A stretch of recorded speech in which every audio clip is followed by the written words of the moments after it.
10. Sí. Se suponía que íbamos a tener una charla agradable con él.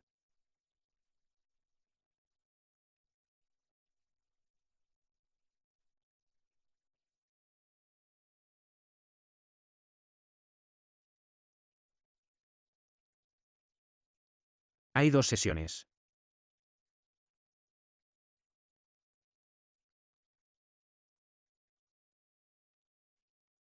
Me alegro de que no lo veas. Yo tengo 3.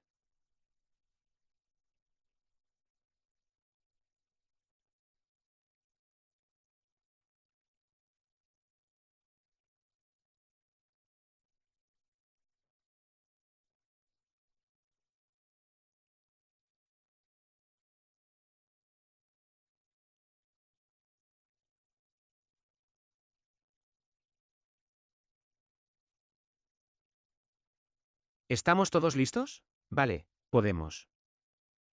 ¿Me oyes? Genial, sí. Maravilloso. Bueno, pues nada. Hola de nuevo. Bienvenidos.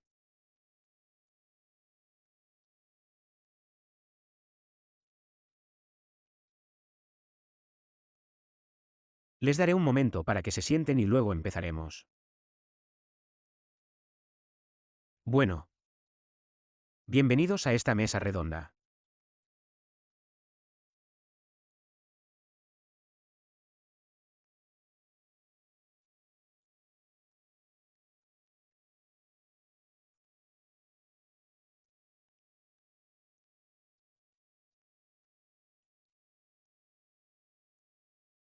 Ahora va a tratar sobre el trasplante.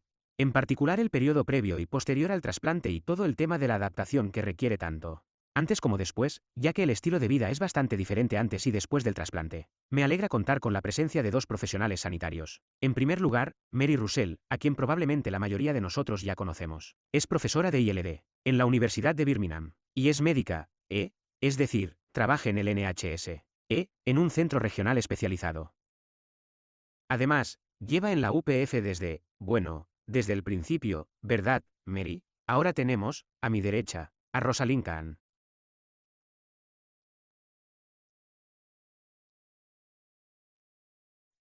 Es una especialista altamente cualificada en enfermedades respiratorias en el Royal Brompton Hospital de Londres. Y ha dirigido, y eso es importante, ha dirigido la primera investigación conocida sobre la atención dietética de pacientes desnutridos con EPI. Así que ella les va a contar mucho sobre eso en un momento.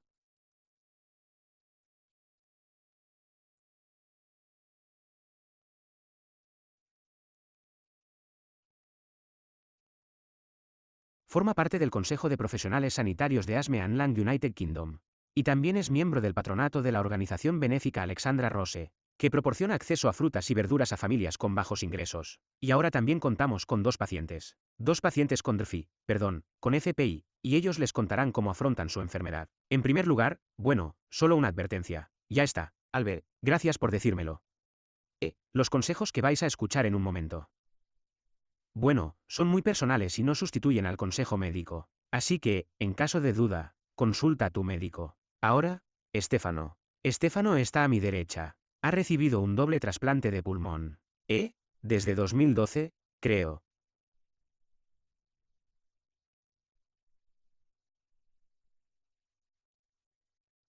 Padecía fibrosis quística y lleva 6 años como director de la UPF.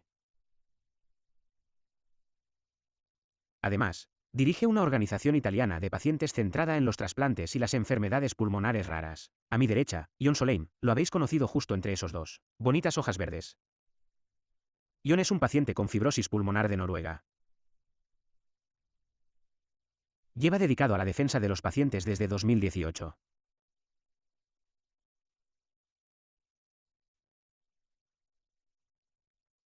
Y también es miembro activo de la junta directiva de la UPF y de su organización Noruega, como asociación de pacientes. Lo siento. Entonces, durante la sesión, que van a escuchar, en primer lugar, se les ofrecerá información actualizada sobre los trasplantes.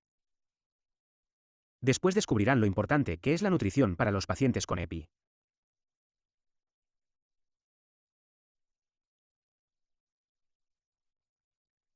Y después, Nuestros dos pacientes aquí presentes les contarán un poco sobre sus enfermedades y cómo las afrontan antes y después del trasplante.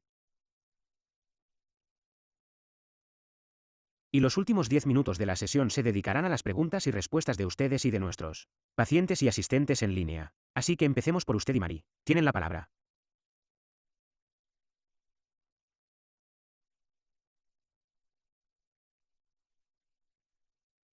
Por el lado equivocado.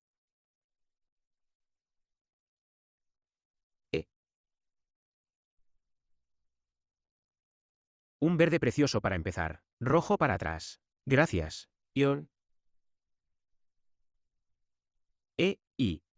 Muchas gracias por esa encantadora presentación, Chantal. Y solo un recordatorio de que esta sesión trata sobre cómo vivir bien antes y después del trasplante. Así que nuestro enfoque seguirá centrándose principalmente en eso.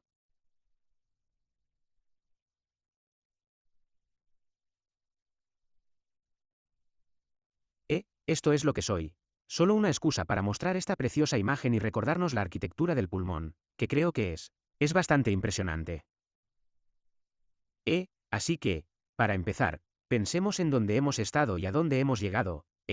La UE celebra su 10º aniversario. Han pasado más de 60 años desde que se realizó con éxito el primer trasplante de pulmón en la Universidad de Mississippi, y hemos aprendido mucho con el tiempo, especialmente en lo que respecta a la selección de pacientes y donantes.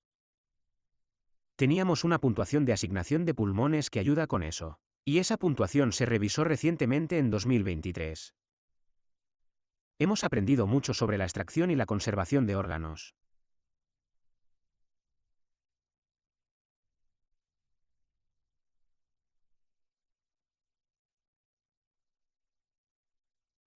Y ahora contamos con técnicas ex vivo en las que los pulmones que antes se rechazaban, ahora tienen criterios ampliados y pueden perfundirse, lo que permite realizar más trasplantes. Técnicas quirúrgicas. No puedo hablar de ellas, pero está claro que evolucionan con el tiempo, al igual que la gestión perioperatoria, y creo que estamos mucho más familiarizados con los enfoques de inmunosupresión y el manejo de los efectos secundarios. Así que hay un resultado positivo para los pacientes en ese sentido. Los trasplantes de pulmón son muy emotivos.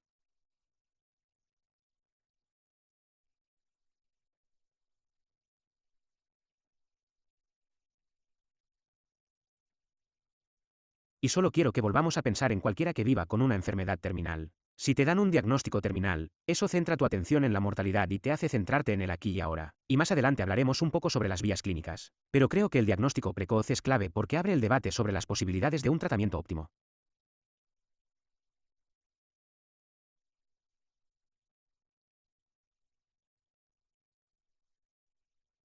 Y también lo es el acceso a buena información, de modo que si entendemos cuál es la vía a seguir, si entendemos que el trasplante de pulmón podría ser una opción, entonces podemos tomar decisiones acertadas y bien informadas desde el principio, con el apoyo de nuestros seres queridos, y contar con apoyo durante todo ese proceso. Creo que la dignidad y el respeto en la consulta son algo que se da por supuesto. Y eso puede resultar un poco emotivo cuando hablamos de trasplante de pulmón y de pulmones donados. Por eso, la sensibilidad es clave. Hay una sobrecarga de información. Me encanta la diapositiva que mostró John.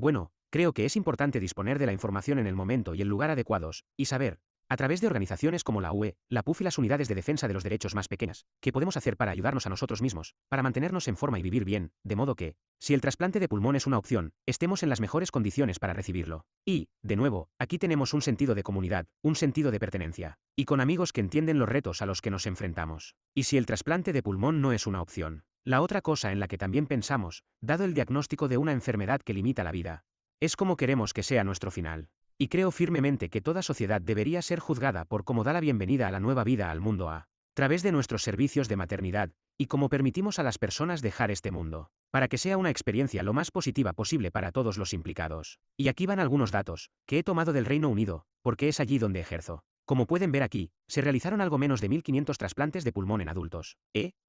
Realizados en un periodo de 10 años. Así que es poco frecuente. Cirugía. Y tenemos varios pacientes que siguen en lista de espera. La mayoría de los receptores de trasplantes son hombres con una edad media de 56 años. Y las personas que están en la lista de espera se clasifican por grupos.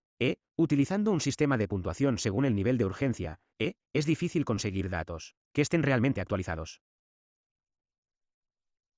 Así que las cifras de 2024 muestran que había algo menos de 260 personas en la lista de no urgentes y solo 5 en la lista de urgentes. Y, afortunadamente, ninguna en la lista de superurgencia en ese momento. Así que la espera es difícil. Mientras esperas, gestionas la incertidumbre y reflexionas sobre los tiempos de espera. Para cualquier estudio, para cualquier procedimiento. ¿Es un reto? Así que es importante pensar en cómo gestionamos eso y hablaremos un poco más de los procesos psicológicos que lo rodean.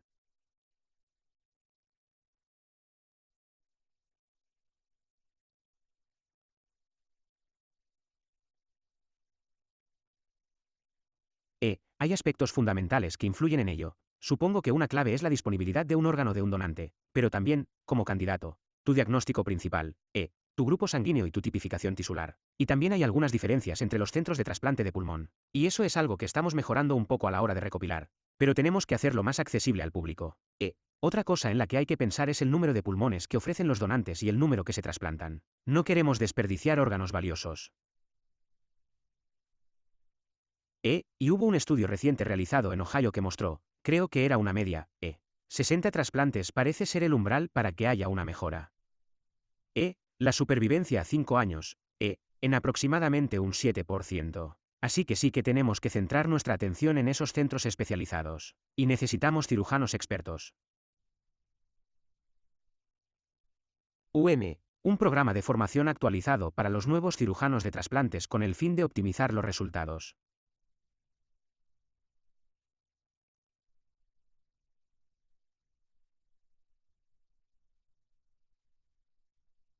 Así que a lo largo del recorrido del paciente, que es complejo, hay muchos puntos de contacto a lo largo del mismo que crean una oportunidad adecuada para retomarlas. Conversaciones con los médicos sobre la posibilidad de un trasplante de pulmón. Lo ideal sería que se llevara a cabo. En torno al diagnóstico.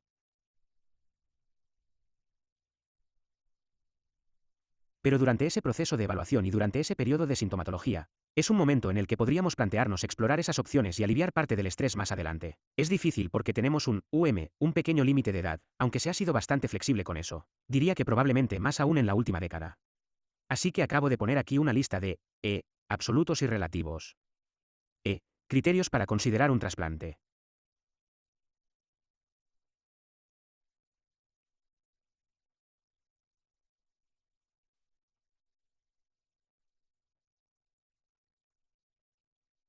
Y hay algunas pruebas de que podemos tener en cuenta la edad fisiológica, no solo la edad cronológica, en términos de tasa de éxito, y se ha trabajado mucho en Irlanda en el estudio de la edad fisiológica. Así que, para los mayores de 65 años, por supuesto, el índice de masa corporal es un factor importante a tener en cuenta. Consideración. Y creo que John va a dedicar un rato a hablar de eso, y la nutrición es importante.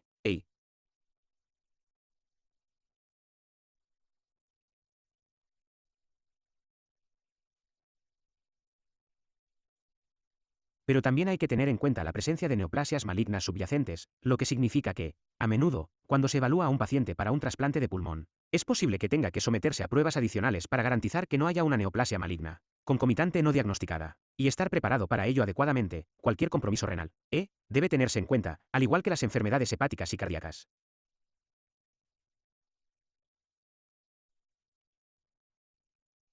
Y, de nuevo, como se puede ver aquí, si consideramos la enfermedad pulmonar intersticial como subgrupos, cuanto más envejecemos, más prevalente se vuelve la FPI junto con la enfermedad inclasificable, y ese mayor nivel de incertidumbre. Y sabemos que la fragilidad puede darse en todas las afecciones, pero tiende a ser más frecuente a medida que envejecemos y, por lo tanto, hay que prestar atención a aspectos como la rehabilitación pulmonar y mantenernos en forma y sanos en la medida de lo posible a lo largo del tiempo. Y también podemos ver en este gráfico de aquí que, si tomamos los 65 años como límite, la mayoría de las personas reciben o viven con un diagnóstico de enfermedad pulmonar fibrótica. Por encima de esa edad, la CTD se diagnostica un poco antes. Y la sarcoidosis.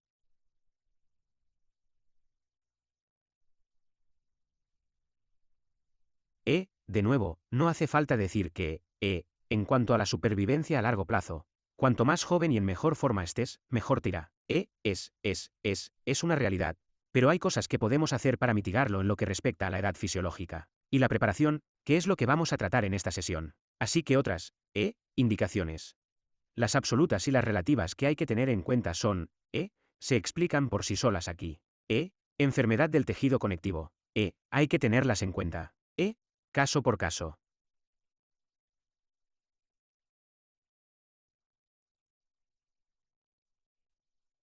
Así que puede ser una indicación relativa debido a la vascularización. Pero no es necesariamente una contraindicación absoluta. Y se trata de pensar de forma sistemática en todo el cuerpo, en los sistemas que podrían afectar a la supervivencia, postrasplante y anomalías de la pared torácica.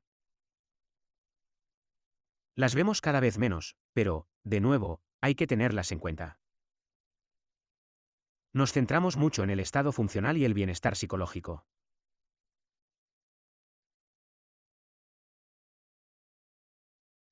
Y es imprescindible que, antes del trasplante de pulmón, se haya dejado de fumar o de consumir sustancias durante los 6 meses previos. Y eso no siempre es fácil para algunas personas porque tiene un carácter adictivo. Y, en cuanto a la preparación psicosocial, es esencial contar también con el apoyo de la familia. No es un proceso fácil. Y no se trata solo de la persona, sino del contexto de su vida. Y de cómo la familia va a apoyar y gestionar la situación. Así que seleccionar a los pacientes adecuados, para derivarlos, es clave no solo para el paciente, sino también para el resultado. Y, para cuando llegas a ese punto, es porque tienes un diagnóstico de patología pulmonar irreversible. Y de que se tenga la resiliencia tanto fisiológica como psicológica para soportar el proceso. Y, en la mayoría de los casos de las personas que viven con fibrosis pulmonar, lo más probable es que se trate de un trasplante de un solo pulmón. El trasplante de doble pulmón tiende a ser más frecuente en la población más joven que en las personas con fibrosis quística.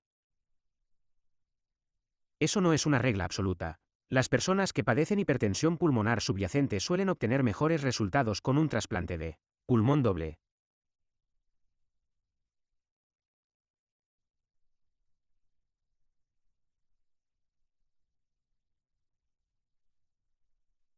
Pero, por supuesto, en términos de oferta y demanda, si se dispone de 2 pulmones donados que podrían prolongar 2 vidas, también hay que tener en cuenta las cifras a la hora de decidir el enfoque.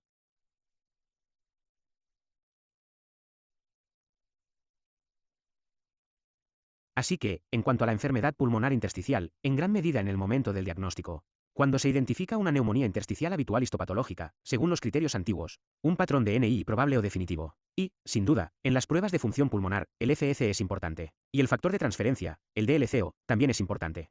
Estos son criterios importantes a tener en cuenta a la hora de derivar al paciente en este momento, y luego hay que hacer un seguimiento de los pacientes. Y, a veces, la espirometría domiciliaria también ayuda en ese sentido. Sin duda fue así en el caso de la COVID.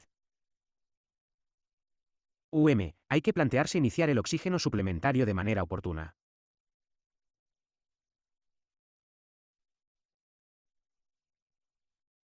Se debe considerar para maximizar la forma física y la actividad en torno a la rehabilitación pulmonar, que, por supuesto, es diferente.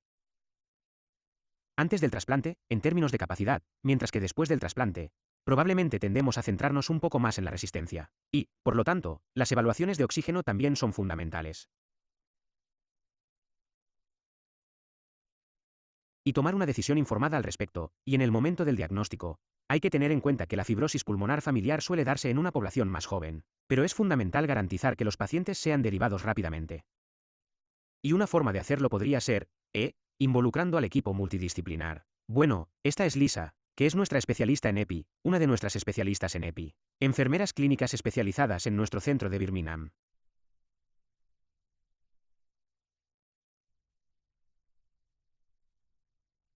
Y Lisa creó una clínica especial para apoyar a las personas que podrían ser candidatas a una derivación para un trasplante de pulmón. Y, como pueden ver aquí, estos son los datos que presentó en un congreso de la Sociedad Respiratoria Europea. En cuanto a que, desde que existe su clínica, ha habido un aumento en el número de derivaciones para trasplante, y el número de pacientes que han recibido un trasplante a lo largo del tiempo. Y hay mucho papeleo que hacer, y el proceso de derivación para el trasplante. Y contar con una clínica especializada permite centrarse realmente en el papeleo y en rellenar los formularios. Y si eso se hace con precisión, es probable que el paciente sea atendido antes. También significa que hay tiempo para ofrecer asesoramiento sobre el proceso. Hay tiempo para hablar con la familia sobre las repercusiones. Y luego, la persona que ha sido derivada forma parte, en gran medida, del equipo de enfermedades pulmonares intersticiales, incluso cuando pasa a formar parte del equipo de trasplantes. Y así, Lisa también se asegura de que haya un seguimiento y atención. Así que, algunos de los mensajes clave son, cuanto antes, mejor, tenemos que acertar con las vías de atención. Así conseguimos el diagnóstico temprano. Y el trasplante debe considerarse desde el principio de la trayectoria de la enfermedad, y debe descartarse, en lugar de confirmarse. Tenemos que pensar en la selección de pacientes.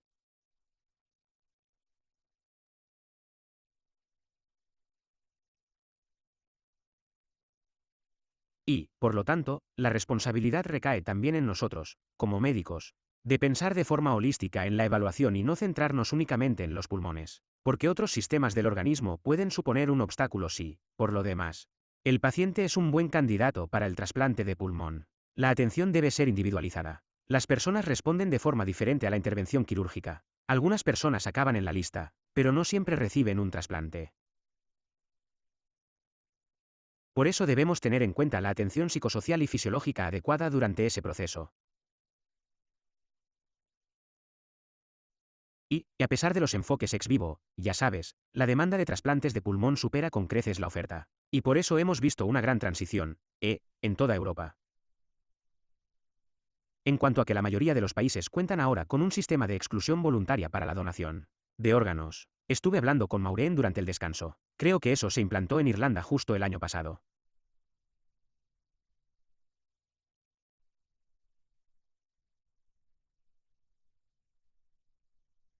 Aunque exista el sistema de exclusión voluntaria, eso no significa necesariamente que un donante potencial vaya a ceder esos órganos, ya que también puede haber consentimiento preferente y consentimiento informado por parte de la familia. Creo que quizás solo en Alemania el consentimiento se da por defecto, es decir, al no optar por la exclusión. Y puede que también en Austria.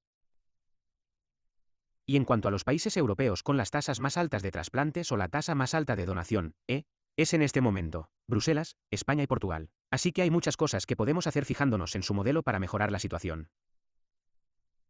No hemos hablado mucho sobre la atención post-trasplante, pero estaré encantado de responder a preguntas al respecto, después de la charla de Stefanos.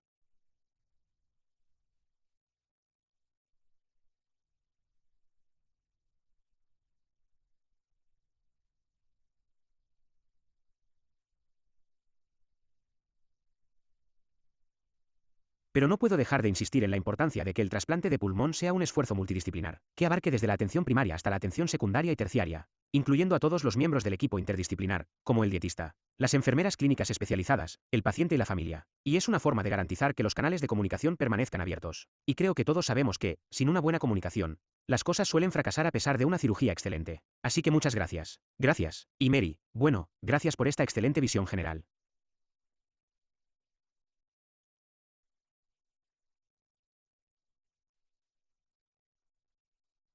Dejaremos las preguntas para más adelante, porque es el turno de Stefano para contarnos algunos consejos que él valorado durante su periodo sin enfermedad y después del trasplante. Así que, Stefano, por favor. Vale, nos estamos quedando un poco cortos de tiempo, así que dejaremos las preguntas para después. Buenas noches. Bien. Buenas noches de todos modos. No pasa nada. Soy Stefano.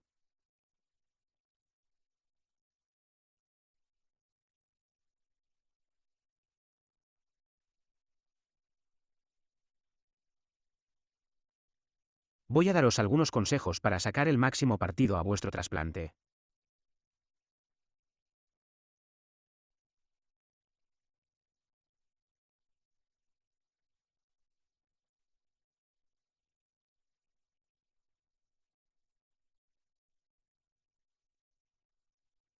Algunos consejos, son, de mi, experiencia, pero también de la de uno de mis amigos y compañeros que, se ha sometido al trasplante, en este último periodo. La primera fase es la preparación para el trasplante de pulmón.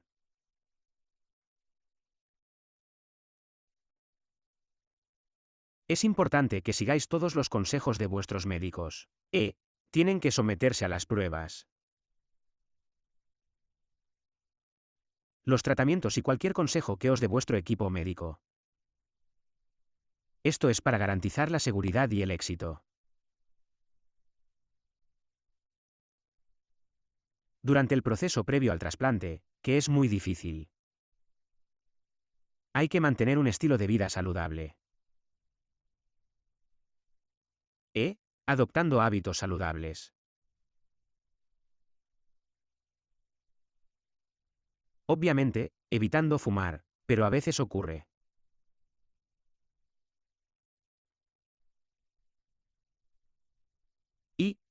Realizar actividades físicas adecuadas para preparar su cuerpo para el trasplante de pulmón.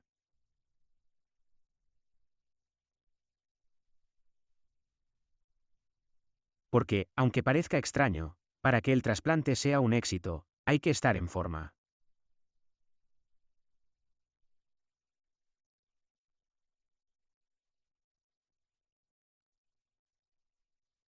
Debe seguir las normas de higiene, controlar sus síntomas e informar de ellos a su equipo médico. Para darles la posibilidad de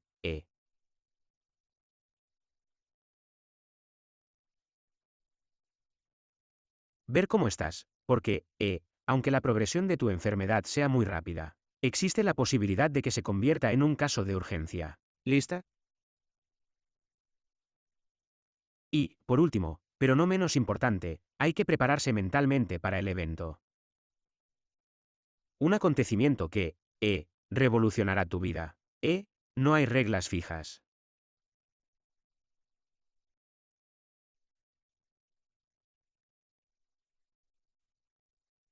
Es esencial que confíes en el médico y en la decisión que tomes.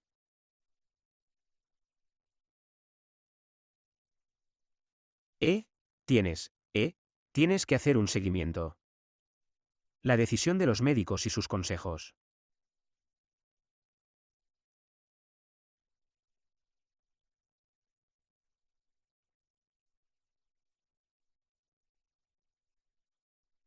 Y es importante que confíes en tu elección y en todo el centro y el médico que hayas elegido. El papel crucial del cuidador.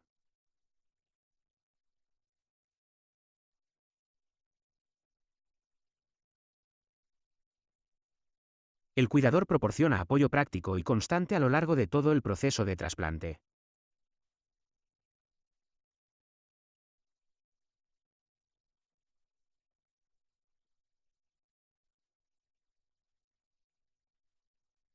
Facilita las actividades diarias y los cuidados.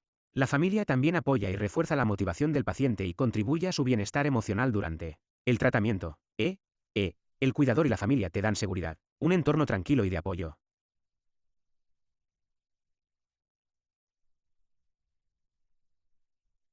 Esto mejora el tratamiento y la calidad de vida tras el trasplante.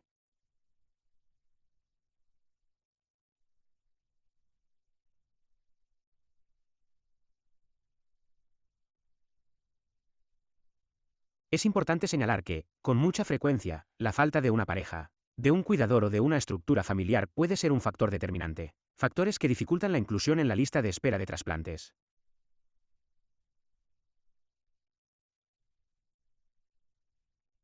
Por lo tanto, hay que tener en cuenta la importancia de la familia y del cuidador. El periodo posterior al trasplante es muy importante. Quiero decir, tu vida cambia por completo.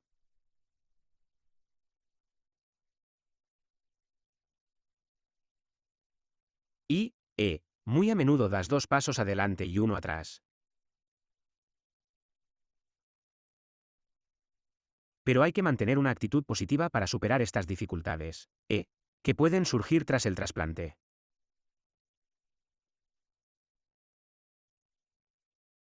Puedo asegurarte que durante el primer año, siempre pasa algo. Tú. Así que tienes que estar preparado para ello. Para,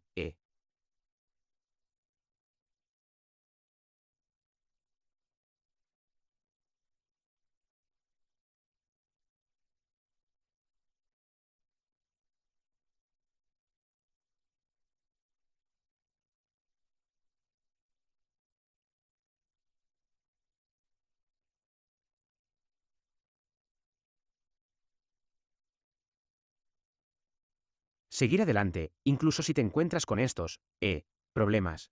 Es importante colaborar con el personal médico, trabajar con ellos, seguir sus consejos y sobre todo, asegurarte de una buena recuperación de las complicaciones. Y luego está el apoyo emocional de su familia y del psicólogo, que es esencial en el centro de trasplantes.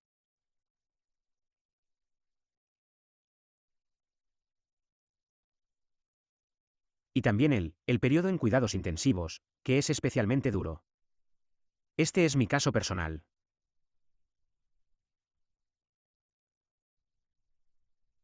Tengo que decir que el mío fue un trasplante exitoso.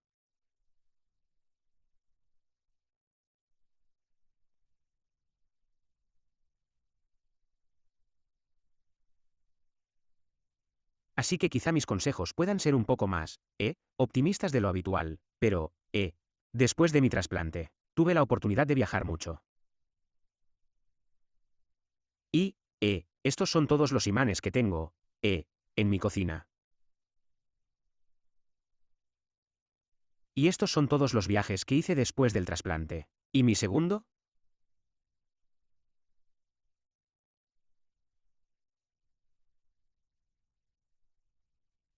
Actividad tras el trasplante fue la labor de defensa, que es muy importante para mí.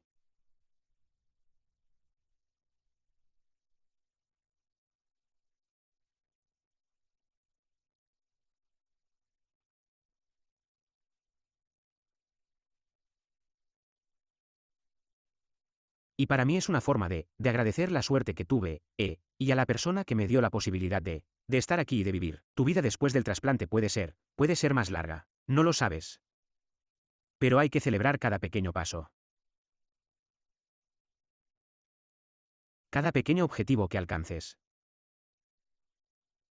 Y nosotros con un sentido de la motivación. Hay que apreciar cada momento. Y, vivir el presente.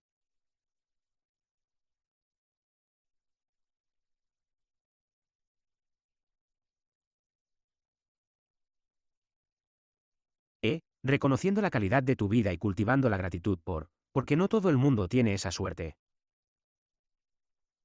Eso, por ejemplo, que yo tuve, a veces es muy difícil. Hay que reducir la ansiedad y fomentar el equilibrio. No pienses demasiado en el futuro.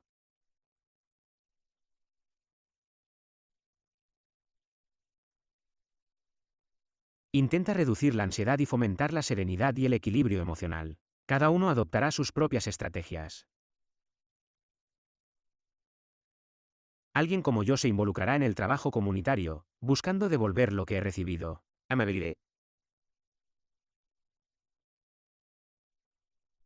Eh, porque hemos recibido mucha bondad.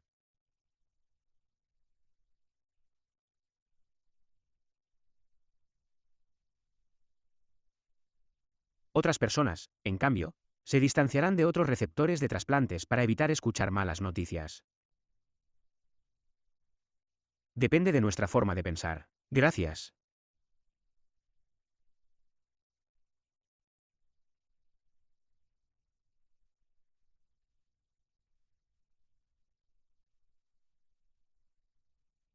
Perdón si he estado un poco más, un poco, ansioso, pero, no es fácil hablar de, algo como, una nueva vida. Gracias, Stefan, ya voy para allá. Y antes de que Rustlin se acerque para expresarse, veo que has viajado mucho.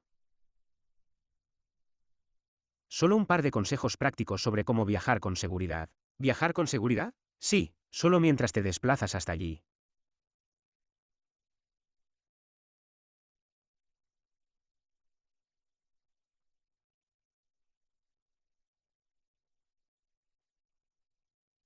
Creo que, si decides hacer un trasplante, lo cual no es fácil, no tienes por qué vivir como si fueras un cero a la izquierda. Estás enfermo. Tienes que intentar vivir, al máximo, como,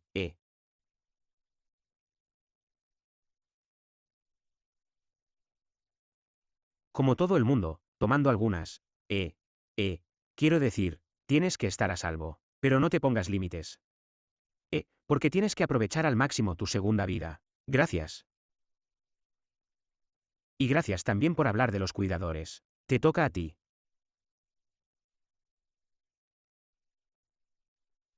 Vamos a hablar de dietistas y nutrición. Y aquí tienes. Roslyn, muchas gracias por invitarme. Solo quería darles las gracias por la amable invitación. Me llamo Raz y soy dietista respiratoria. Trabajo principalmente con pacientes con EPI antes del trasplante. Y voy a hablar un poco sobre nutrición. La nutrición es un tema muy amplio en sí mismo. Podría durar una hora. Así que me voy a centrar en cómo vivir de la mejor manera posible. Bueno, y estos son mis conflictos de intereses. Así que, cuando pienso en cuál es la clave para vivir bien con una EPI, la clave es realmente intentar mantener la masa muscular. Y eso es independiente de si te encuentras en una situación en la que estés intentando perder peso o ganar peso. Si dejamos el peso fuera de la ecuación, tenemos que avanzar y pensar en cómo mantener nuestros músculos. Es realmente importante para llevar a cabo tu vida cotidiana.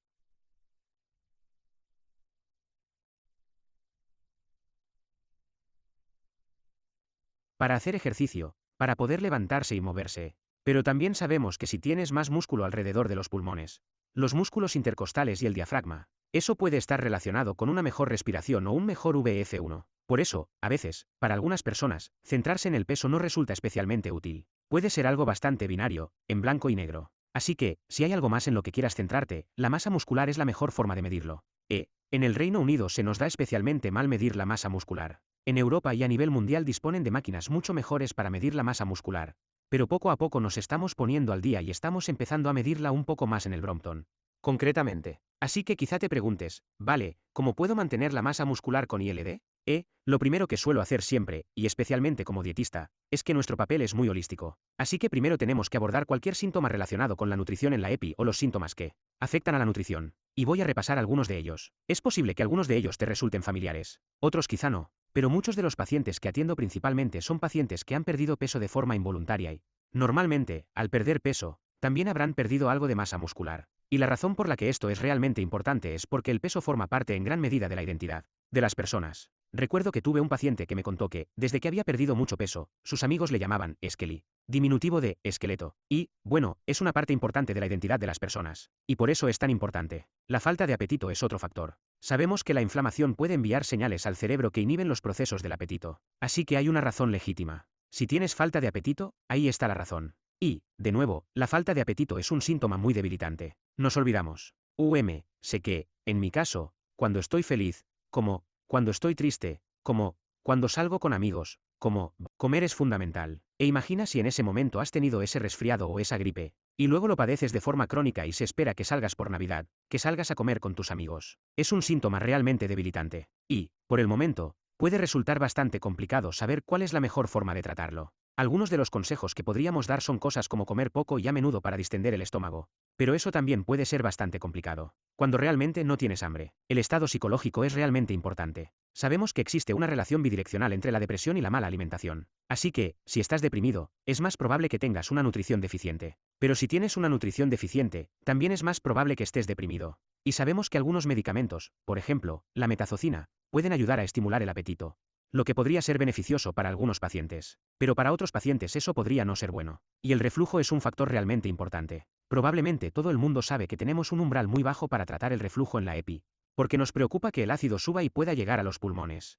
La dieta puede influir un poco. A veces, alimentos con alto contenido en grasas o ciertos alimentos ácidos, como los zumos, pueden provocar reflujo. Y nos preocupa que, si se tiene reflujo durante un periodo prolongado, pueda causar disfagia, lo que simplemente significa problemas para tragar. Por eso siempre tratamos los cambios en el sabor de boca en una fase muy temprana. Muchos de los pacientes que atiendo han experimentado cambios en el sabor. La comida puede saber insípida, pueden tener carencias. Siempre comprobamos niveles como los de vitamina B12 y zinc. Y solo para insistir en el tema. Linda, espero que tengas a tus colegas preparados.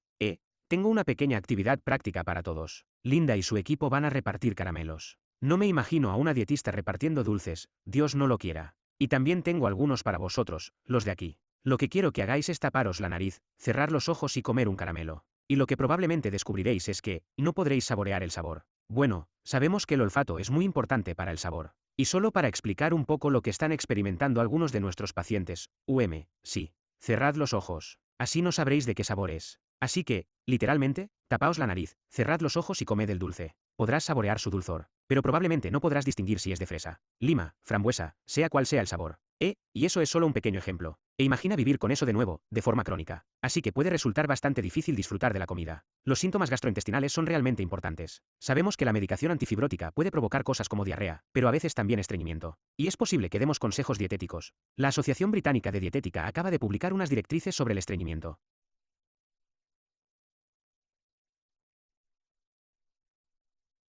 Así que cosas como 3, de 2 a 3 kiwis al día, 8 ciruelas pasas al día. Y también veríamos cuál es la mejor manera de prevenir la diarrea en relación con la malabsorción de los alimentos, la dificultad para respirar y la tos. Así que cada vez que alguien tose, quema de media entre 2 y 3 calorías. Así que, de nuevo, el gasto energético aumenta y puede resultar muy difícil soportar la dificultad para respirar y tragar. Y, de nuevo, buscaremos cosas como alimentos más jugosos.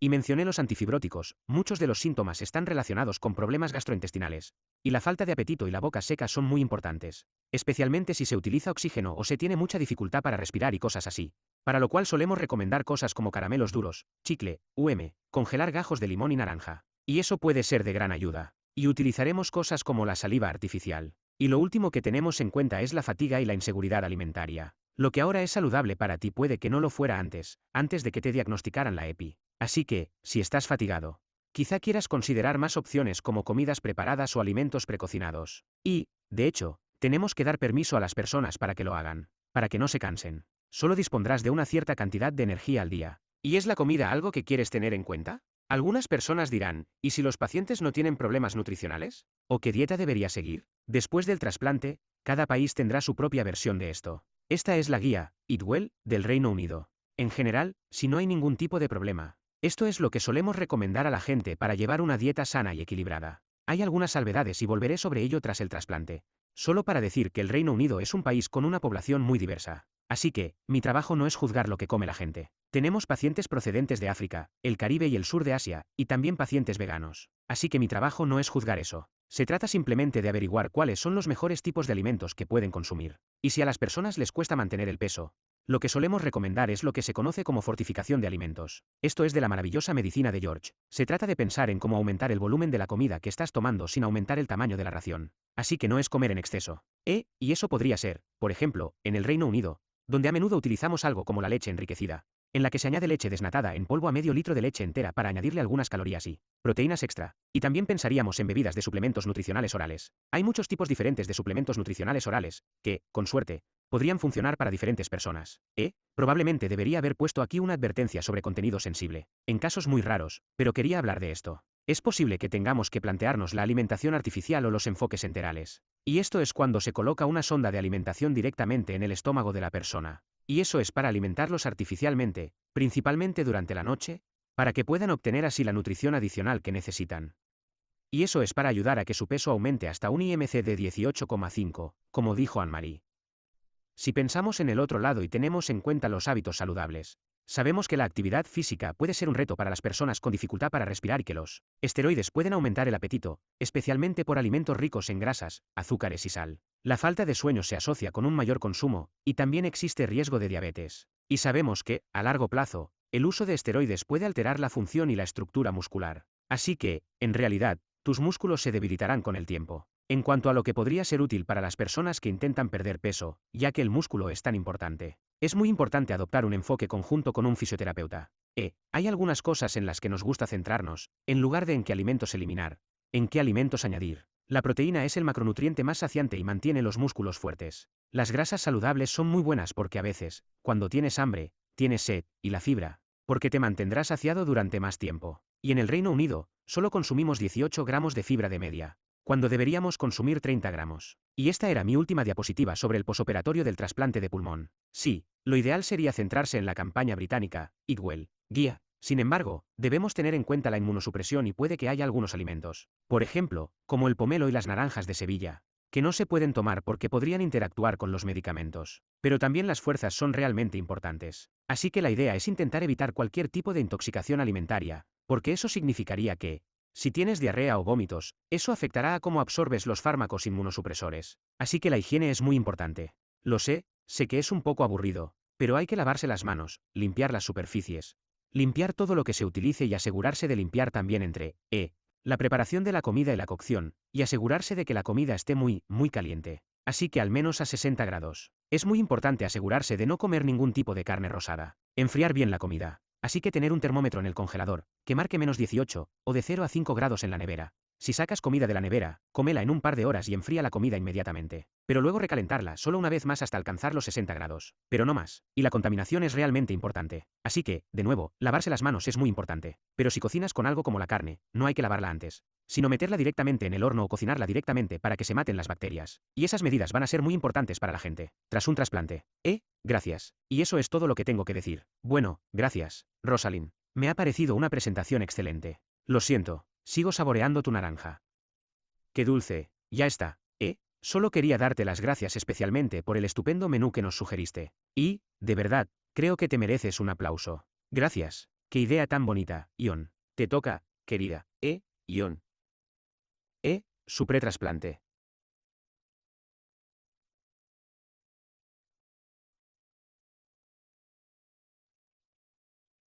Así que los contará cómo las personas en fase pretrasplante afrontan su situación. Tengo que darte las gracias, Rosalind. Ha sido una charla muy inspiradora.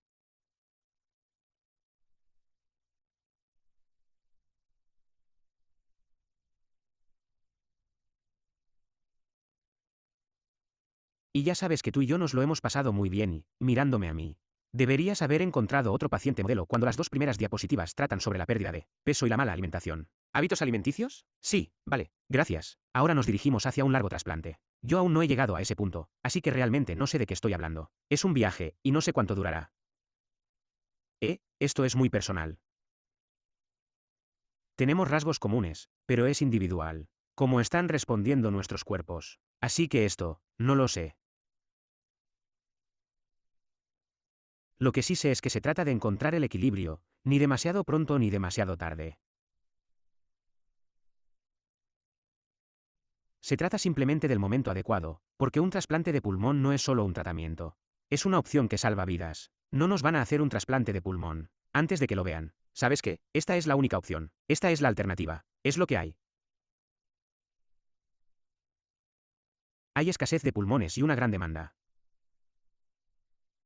Eso también significa que, soy donante de órgano registrado. ¿Y tú? ¿Mis pulmones? Probablemente sí. A la ciencia le gustaría tenerlos, pero pueden quedarse con mis hernias. Pueden quedarse con mi corazón. Tengo un corazón fuerte.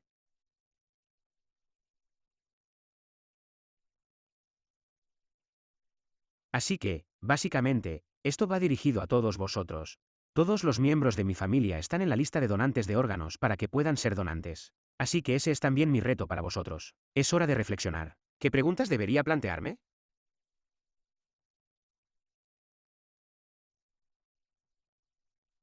Y, teniendo en cuenta lo anterior, ¿qué pasaría si la ciencia desarrollara un medicamento capaz de detener la progresión de la fibrosis pulmonar? ¿De verdad querría entonces someterme al trasplante de pulmón? Sé que puedo vivir como lo hago hoy durante el resto de mi vida, sin tener que someterme a un trasplante de pulmón.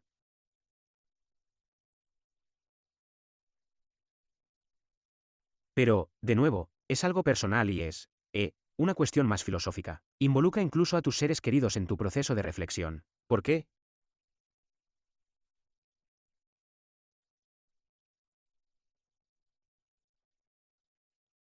Porque, como siempre digo, si no cuentas cómo te sientes, qué piensas, estás dejando la historia, la creación de la historia, en manos de otra persona. Y sus historias suelen ser peores que lo que realmente sientes. Eso significa que tienes que involucrar a las personas con las que estás más conectado. El rompecabezas. Es complicado. Compatibilidad de los pulmones del donante. Hoy se ha mencionado esto más de una vez.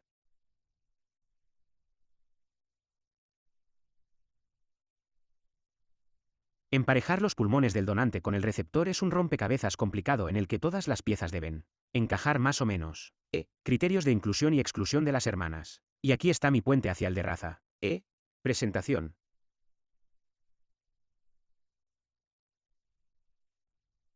¿Y por qué el número 18 es significativo para mí a la hora de cumplir los criterios y ser elegible para un trasplante de pulmón? Tengo dos opciones.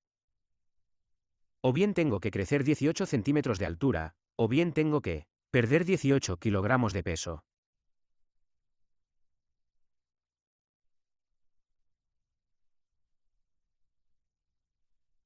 Aún no he decidido qué camino seguir, pero creo que perder peso probablemente sería lo más fácil. Eso me dolería menos. Sí, probablemente lo sea. Esto es también lo que me dicen mis médicos. Ion, prepárate antes de que tengas que hacerlo. Vale.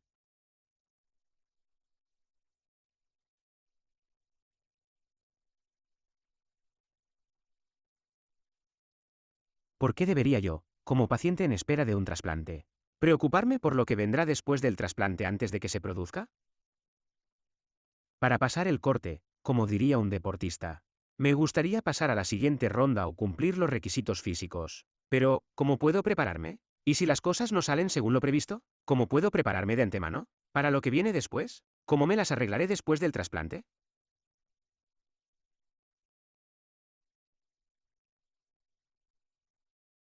Me sentiría más tranquilo sabiendo cómo gestionaré los riesgos y los requisitos, tal y como también dijo el panel. Y otros. Hay requisitos sobre cómo vivir con sensatez, y hay riesgos. Cómo mitigar los riesgos. ¿Estoy dispuesto a hacerlo?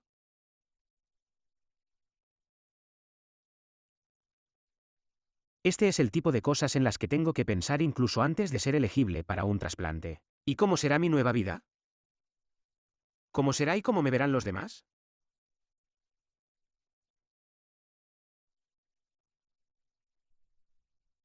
Mis expectativas son las expectativas de los demás.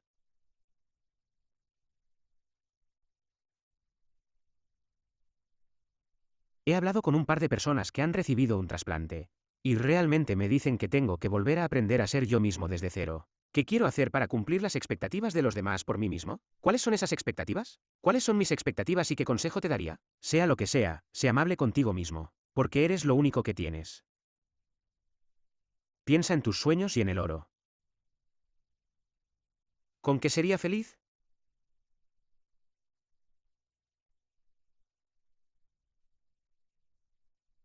¿De verdad estás mirando hacia el lado izquierdo, o serías feliz con el lado derecho de la diapositiva? Yo sé cuál es mi respuesta.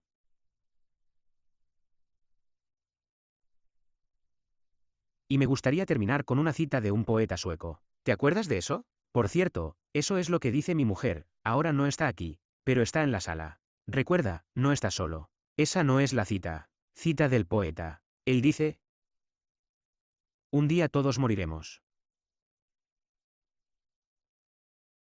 Pero todos los días viviremos, y viviremos bien. Así que recordad que eso es lo más importante. Quiero que os llevéis esto de esta sesión, de mi parte. Es que todo el mundo va a morir algún día. No sabemos cuándo me puede atropellar un tranvía. Cuando salga hoy de aquí. No lo sé. Solo asegúrate de vivir todos los demás días. Gracias. Gracias, Ion. Ha sido una presentación muy reveladora. Y Mary, quizá unas pocas palabras ahora.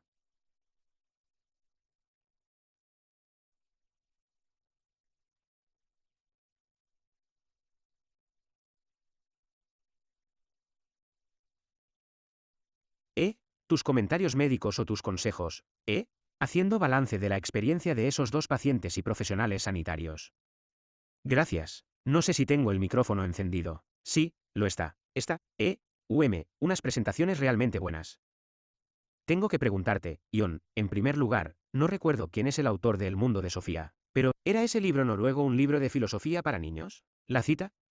No sé si has leído la novela El mundo de Sofía, que es, sí, eso pensaba. Así que debe de haber algo en eso que hace que los noruegos sean filosóficos. Así que gracias. Y creo que la filosofía de pensar en el trasplante de pulmón es muy importante.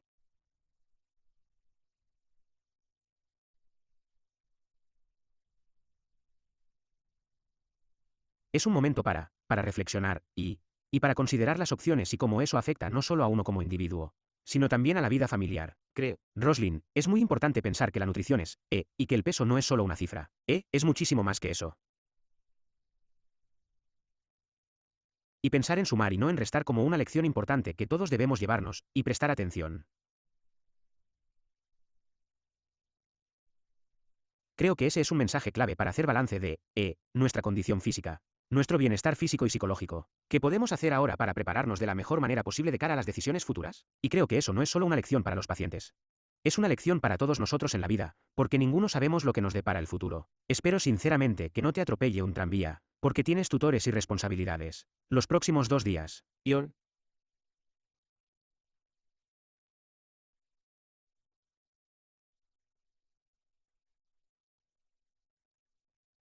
Y creo que, Estefano, mensaje es muy importante. A veces uno puede sentir que el mundo se está encogiendo, pero el periodo posterior al trasplante es una prolongación de la vida. Y, ya sabes, carpe diem, es lo que yo saco de lo que has dicho, que tenemos que aprovechar el día. Y tenemos que vivir la vida con prudencia y cuidado. Y hablar con nuestros amigos y familiares sobre la importancia de la donación de órganos. Gracias. Gracias. Y ahora, Mary. Creo que vamos a abrir el turno de preguntas del público. En línea, presencialmente. Así que sus preguntas son bienvenidas. Tenemos una pregunta. En línea.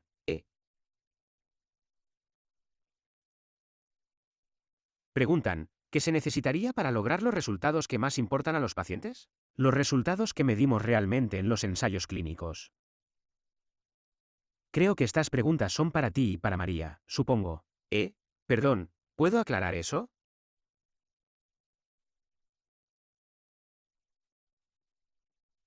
Entonces, los resultados de los pacientes en los ensayos clínicos se refieren a los ensayos clínicos en sí o son específicos del trasplante. Entonces la pregunta es sobre el resultado número 9. En la diapositiva, 6 de los 9 son cualitativos: dignidad, autocontrol, disfrute y apoyo de la comunidad para los seres queridos que están muriendo. Bueno, ninguno de ellos aparece como criterio de valoración en los ensayos de esta mañana. ¿Qué haría falta para que los resultados que más importan a los pacientes se tuvieran en cuenta? ¿Que el resultado que realmente midamos? Vale, pues, supongo que están las medidas cualitativas. Y también están las métricas. Está claro que las métricas son importantes, pero, yo hablaría de las medidas comunicadas por los pacientes, que incluyen los resultados comunicados por los pacientes, las medidas de la experiencia del paciente y las medidas de la implicación del paciente.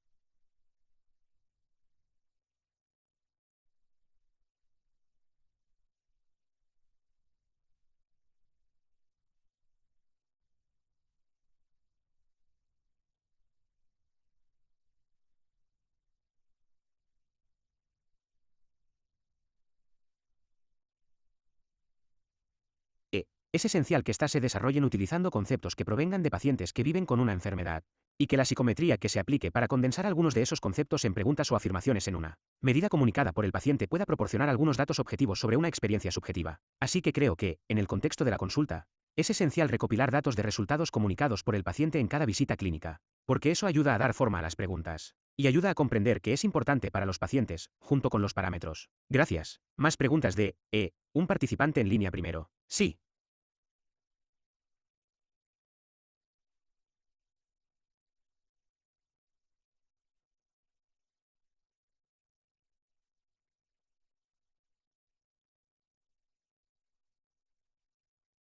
¿Eh? Tenemos otra, y dice que, probablemente era para Estefano y decía que, la nota al pie de tu diapositiva en la que se indica que la falta de un cuidador de referencia puede dificultar la inclusión de mapas en el criterio de resiliencia psicológica del primer SHLT. ¿Qué haría falta para que el cuidador y todo el ecosistema que rodea a cada paciente quedaran reflejados en el historial? Y no solo se evaluaran una vez en el momento de la derivación. ¿Tienes alguna opción? Vale, podrías. Sí, lo siento mucho. ¿Podrías aclarar un poco la pregunta?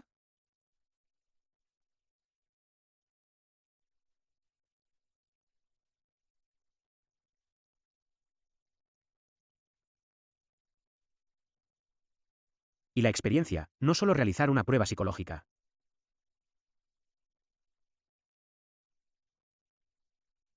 Creo que están preguntando por los criterios psicosociales para poder optar al trasplante.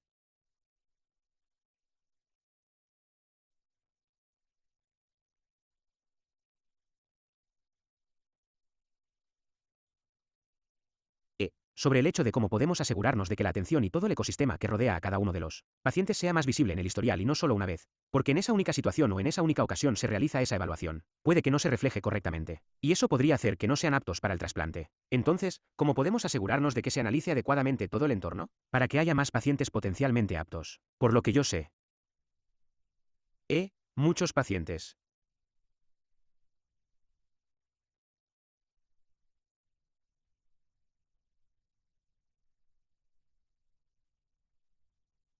Bueno, Durante la visita que se realiza antes de que se permita entrar en la lista de trasplantes, hay un...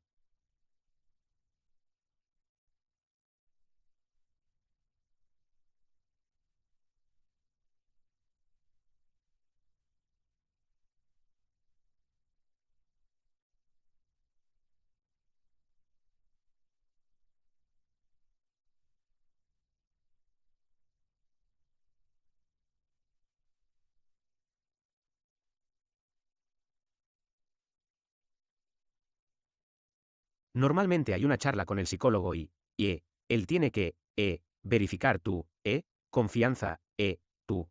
Pero una de las cosas es, que tu familia es, tu cuidador y a veces, es que, algunas personas no han cumplido los requisitos para ser elegibles. Porque, no tienen, un cuidador o una familia que pueda garantizar, la vida, lo cual es necesario. Especialmente el primer, el primer año, los primeros años. Y estoy de acuerdo porque hay algunos casos de trasplantes que técnicamente salieron a la perfección, pero luego la persona, cuando se va a casa, es el caso de una anciana. El hijo, no le da lo suficiente.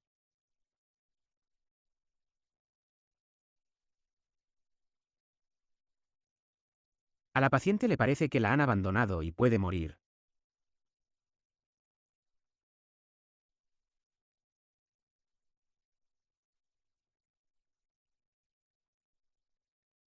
Quiero decir, si se meten en esa mentalidad de que no hay nadie que les ayude.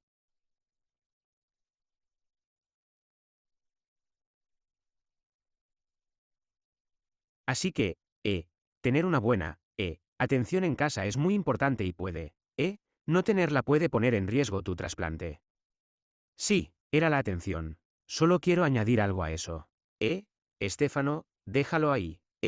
Eso, la atención y el paciente. Son un equipo, así que hay que escucharlos. A los dos. Cuando van a ver al médico. Es importante tener esa capacidad de escuchar. Por parte de los profesionales sanitarios, porque nosotros realmente somos un equipo. Y esto es un proceso que salva vidas. Y creo que John también quiere decir algo al respecto. Solo quiero decir que en todos los ámbitos de nuestras sociedades, siempre tenemos la posibilidad de pedir una segunda opinión. Aquí también deberíamos poder hacerlo.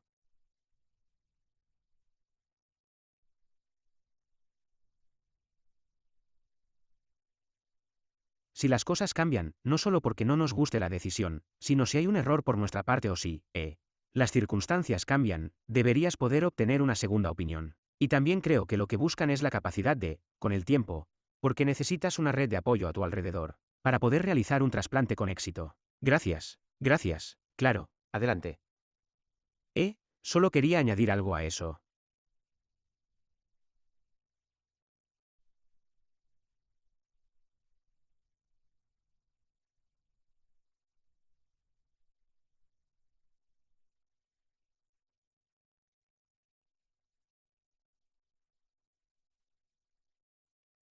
Soy consciente de que hay un taller paralelo en marcha que analiza, las desigualdades en la salud y quizás solo para decir que, hay un estudio en Ohio que analizó, a los grupos minoritarios, en particular a las personas que viven en situaciones de privación social, las poblaciones hispanas y negras no hispanas. Y aunque se ha trabajado mucho para que la tasa de derivación aumente, las tasas de selección eran bastante bajas y parte de ello tenía que ver también con los niveles de educación y la situación socioeconómica. Gracias. Y Marina, vamos a abrir el turno de preguntas. Y empezaremos con Herley. Creo que acaba de levantar la mano. Sí, tío, gracias.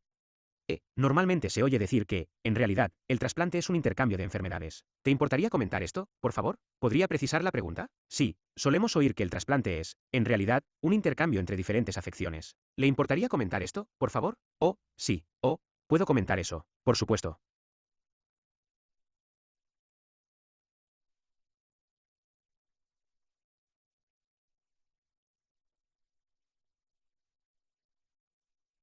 Bueno, nos dijeron, cuando a mi marido Albert le hicieron el trasplante, justo antes de que le trasplantaran el pulmón, Dijo que se sustituye una enfermedad incurable por una enfermedad que podemos curar. Y yo quiero matizar eso. Se sustituye una enfermedad incurable por varias enfermedades que se pueden curar. Así que, sin duda, esta es una forma de vida diferente. Y esto incluye diferentes tipos de problemas que puedes tener. Bueno, no voy a enumerarlos porque son muchos, pero tienen que ver con la piel, los riñones.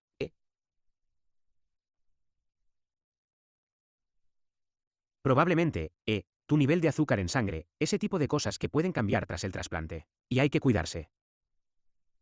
Pero lo principal es que estás vivo. Respiras. Y respiras libremente.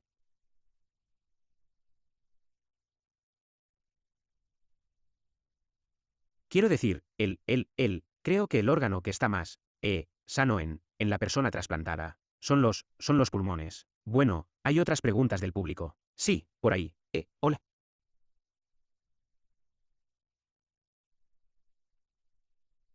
Soy Claire Danahue, de fibrosis pulmonar, Irlanda del Norte. ¿Qué se puede hacer para mejorar el acceso al trasplante una vez que se ha determinado que los pacientes son aptos? Lamentablemente, mi marido falleció mientras estaba en lista de espera para un trasplante.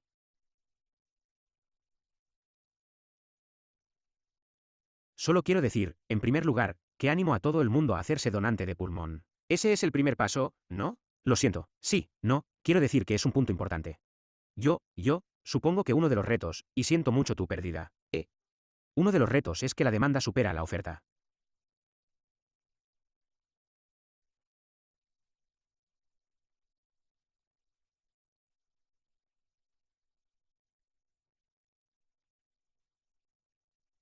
Y creo que antes del sistema de puntuación para la asignación de pulmones, se aplicaba el principio de, por orden de llegada, pero creo que la puntuación para la asignación de pulmones ha contribuido a un enfoque un poco más objetivo. Así que se tiene en cuenta, al individuo, pero también su potencial de vida y supervivencia tras el trasplante de pulmón. Y creo que eso se perfeccionó en 2023 para convertirlo en una puntuación más compuesta.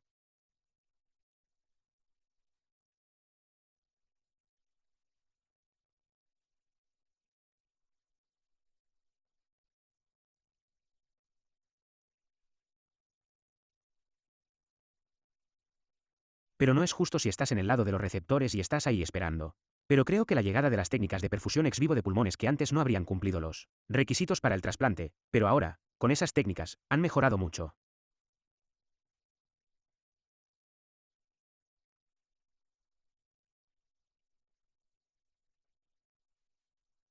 Estamos ampliando el grupo de donantes, pero también tenemos que pensar en formar a la próxima generación y asegurarnos de que contamos con la experiencia necesaria en los servicios de trasplante de pulmón para poder ofrecerla. Y sí, creo que estamos aprendiendo mucho y cambiando, pero aún nos queda camino por recorrer.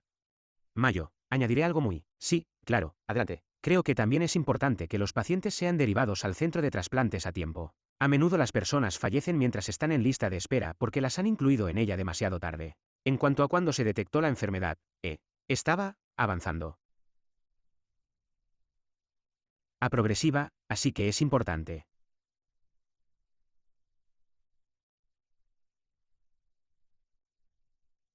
encontrar el momento adecuado en el que, derivar al paciente al centro de trasplantes. Jean-Michel, ¿quieres hacer una pregunta? Sí, quizá una pregunta para Anne-Marie. ¿Hay algún avance o investigación en el campo de los trasplantes? ¿Para mejorar la supervivencia a largo plazo?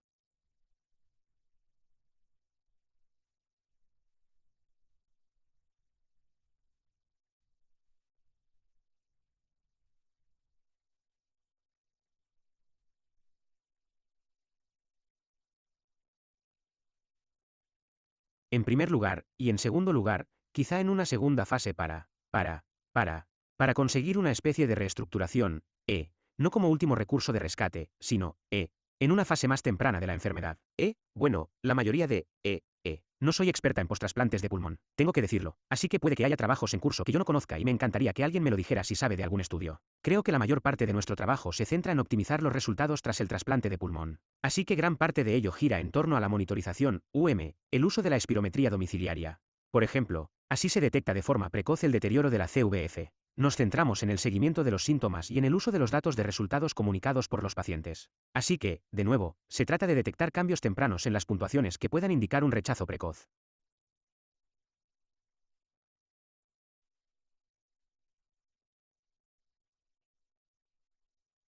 Creo que, en cuanto al tratamiento inmunosupresor, han aparecido algunos fármacos nuevos, pero eso es todo lo que sé. No sé si Ellen quiere añadir algo. Lo sé por, cuidado.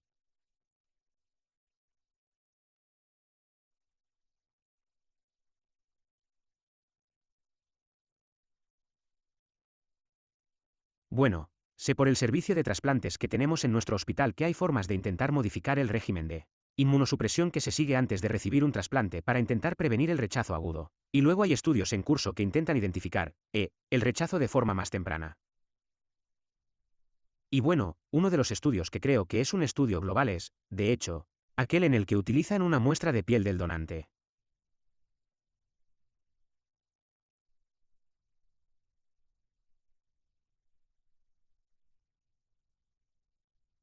Así que a la persona que dona el pulmón le sacan una muestra de piel y se la colocan al receptor. La persona que recibe el pulmón. Se la implantan en la piel porque así se puede ver la reacción de la piel más rápido y más fácilmente que si se mirara dentro del pulmón. Así que hay avances como ese en marcha. Sí, bueno, vamos a responder a una última pregunta por allí. ¿Tienes un micrófono? Ah, sí, tiene un micrófono. Justo ahí. Sí.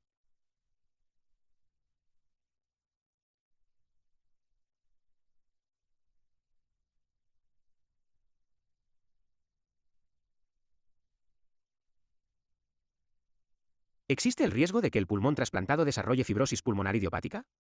¿Qué tan grande es ese riesgo y cómo lo manejan? ¿Cómo es el seguimiento y el tratamiento posterior del paciente?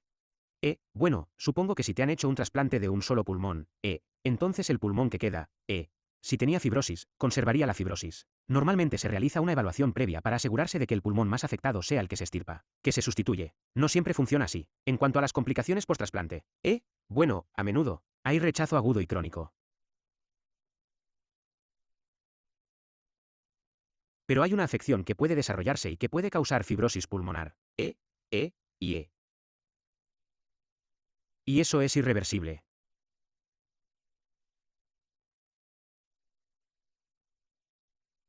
Así que eso ocurre a menudo en un caso de rechazo agudo, pero es un proceso fibrótico ligeramente diferente. Así que supongo que la clave es intentar controlar, para prevenir tanto el rechazo agudo como el crónico. Bueno, creo que vamos a parar ya.